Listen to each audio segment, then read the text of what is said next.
Comment la Fédération Galactique voit ce qui se passe sur Terre. Première partie.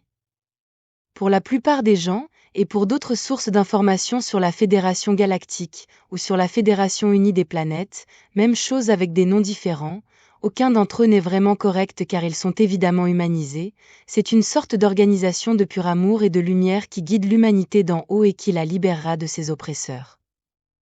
Et c'est là que le premier problème commence car il s'agit toujours de libérer l'humanité et cela ne se produit jamais. Le salut avec eux est toujours imminent mais ne se concrétise jamais, ce qui logiquement fait penser à beaucoup de gens que ceux qui disent cela ne sont que des charlatans qui utilisent le sujet pour gagner de l'argent en ligne et vendre des livres. Et pour d'autres, c'est une indication claire que ces groupes qui poussent la Fédération Galactique de Lumière et son existence présumée sont des agents payés qui propagent des désinformations et du soi-disant opium, afin de contrôler la perception des gens dans le cadre du mouvement New Age fortement contrôlé par le gouvernement. Et puis nous avons encore un autre point de vue, celui de mes prédécesseurs qui ont dit que la Fédération Galactique est celle qui contrôle l'humanité de bien au-dessus de toute la longue liste d'organisations répressives qui, en réalité, ou finalement, les servent. À mon avis, tous ces points de vue ont beaucoup de vérité en eux, et beaucoup de malentendus également, et cela indique ce que j'ai dit plus haut, que ce sujet est extrêmement compliqué et difficile à aborder. Ce qui suit est mon opinion éclairée sur ce qui se passe réellement, et je dois rappeler à certains d'entre vous, les nouveaux, que je ne suis pas sur Terre, je suis sur un grand vaisseau spatial en orbite, et j'ai parcouru les longs couloirs et les salles du siège local de la Fédération dans le vaisseau biosphère andromédien Viera. Je ne suis pas humaine, mais j'ai vécu sur Terre pendant 5 ans en tant que mission temporaire, j'y suis arrivée à l'âge de 8 ans et je suis partie à l'âge de 13 ans. Avoir vécu sur Terre en tant qu'humaine sans en être une pendant 5 ans, venant de l'extérieur de la Terre où je me trouve actuellement, me donne une perspective unique sur l'ensemble de ce qui se passe sur Terre. Avec les deux perspectives, celle au niveau humain, de la manière dont les choses sont vues depuis la surface, et aussi de la manière dont les choses sont vues d'ici, du point de vue de mon groupe et du point de vue de la Fédération également. Cela étant dit, d'un autre côté, être ici en orbite ne signifie pas que je peux tout savoir ce qui se passe, de la même manière que si vous vivez aux États-Unis, ou en Angleterre vous ne savez pas nécessairement tout ce qui se passe là-bas. Donc je peux avoir une perspective plus large, plus étendue peut-être, mais comme tout le monde je ne peux donner que mes points de vue basés sur ce que je vois ici et avec les meilleures informations disponibles et avec mes meilleures intentions également. Et ce sujet est tellement compliqué, et tellement étendu que je dois l'aborder à travers plusieurs vidéos, car il y a tellement d'informations qu'une seule ne peut pas tout contenir. Ce que je vois se dérouler est un désordre multidimensionnel, multiracial et multiculturel super compliqué que personne ne semble vraiment comprendre, peu importe le niveau ou le rôle ou le poste qu'il ou elle peut occuper.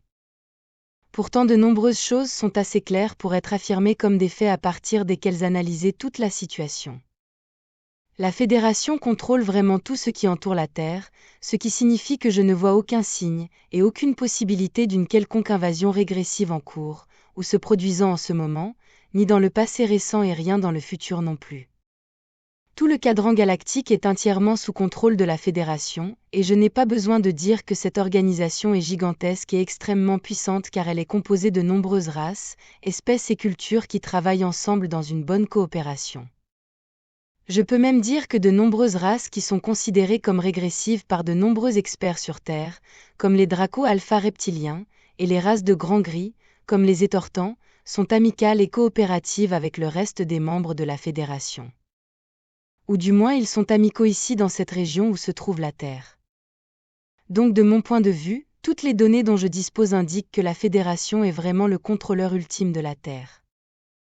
La situation générale en orbite terrestre est la suivante. Le système solaire sur Terre est bien à l'intérieur de l'espace dominé par la Fédération, et également dans une zone à fort trafic où d'innombrables vaisseaux vont et viennent tout le temps. La Terre n'est pas cachée, loin de là, chaque race sait où elle se trouve, et sait où elle est, donc l'idée que les humains ne transmettent pas de messages de salutation dans l'espace parce que cela pourrait attirer l'attention d'une race régressive invasive est simplement ridicule. Depuis le pont de ce vaisseau spatial, le Toleka, je peux voir d'innombrables cartes stellaires utilisées pour la navigation, et je peux voir celles d'autres races car elles sont incluses dans les banques de données des ordinateurs de navigation des vaisseaux, et la Terre est clairement incluse dans toutes ces cartes sous la description claire d'être bien dans l'espace dominé par la Fédération. Juste à cause de cela, je peux pleinement conclure que quoi qu'il arrive, et quoi qu'il se passe sur Terre, c'est en effet la responsabilité de la Fédération unie des planètes, ou de la Fédération galactique, c'est la même chose. La situation physique ici est la suivante. La Terre est artificiellement isolée par une série d'anneaux de haute intensité de radiation, les ceintures de Van Allen, mais elles ne sont efficaces que dans l'état vibratoire que beaucoup appellent 3D, en référence à la fréquence vibratoire moyenne sur Terre, ou de la Terre. Car au-dessus de cette fréquence, la barrière éthérique, comme d'autres l'appellent simplement n'existe pas, et n'est en aucun cas un problème, car inexistante à partir de la 5D, laissant la 4D comme une plage de fréquence de transition. Je rappelle à tous que les densités et leur nombre sont utilisés par moi et par mon groupe comme référence seulement, car nous insistons sur le fait qu'une densité est un état d'esprit et une gamme de perception d'un ou plusieurs individus en accord, et non quelque chose de vraiment physique, encore moins avec des barrières entre elles. Cela conclut que les soi-disant ceintures de Van Allen, ou la barrière éthérique, ne sont là que du point de vue de quelqu'un lié à la Terre et avec une mentalité moyenne, et peuvent être facilement surmontées en utilisant l'esprit et la perception, mais seulement si l'individu est suffisamment avancé spirituellement. Pourtant, les ceintures de radiation sont là et peuvent être mesurées avec la technologie et l'instrumentation humaine, mais seulement en tant que rayonnement ionisant à haute énergie.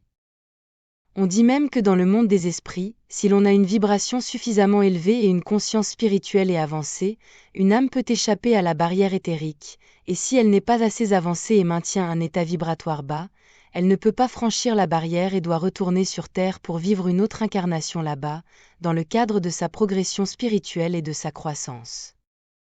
Que cela soit vrai ou non, il est presque impossible de le savoir, mais il y a des informations dans les archives de la Fédération qui affirment que cela fait partie de la fonction des ceintures de Van Allen, et cela explique également pourquoi tant de gens utilisent le terme barrière éthérique en les mentionnant. Le reste de la situation physique est le suivant. Il y a un grand vaisseau spatial andromédien en forme de pointe de flèche, avec une capacité de biosphère complète cachée en permanence derrière la Lune qui est elle aussi un ancien vaisseau de biosphère andromédien, beaucoup plus grand que le premier, et qui est en grande partie vide et avec peu de races de la Fédération les utilisant comme base. La Lune elle-même est un autre sujet très vaste. Tout le trafic spatial et tout ce qui se passe sur Terre est étroitement surveillé et contrôlé depuis le vaisseau de biosphère andromédien, qui est également le siège local des fédérations, où ils tiennent constamment des réunions parmi les représentants des races extraterrestres les plus importantes et bien connues sur Terre. Tels que par exemple les Andromédiens et les Arcturiens, qui occupent les chaises les plus élevées au Conseil, suivis par les Alpha Centauriens, également appelés les Alphraciens, les Antariens, les Syriens de Sirius A et B, les Étortans et d'innombrables autres races moins connues. À partir de là, il y a entre 900 et 1000 grands vaisseaux dépassant 1 km de longueur, constamment en orbite autour de la Terre, principalement entre 200 000 et 500 000 km de la surface de la Terre, et aussi des milliers de petits vaisseaux de toute taille et forme appartenant à d'innombrables races stellaires.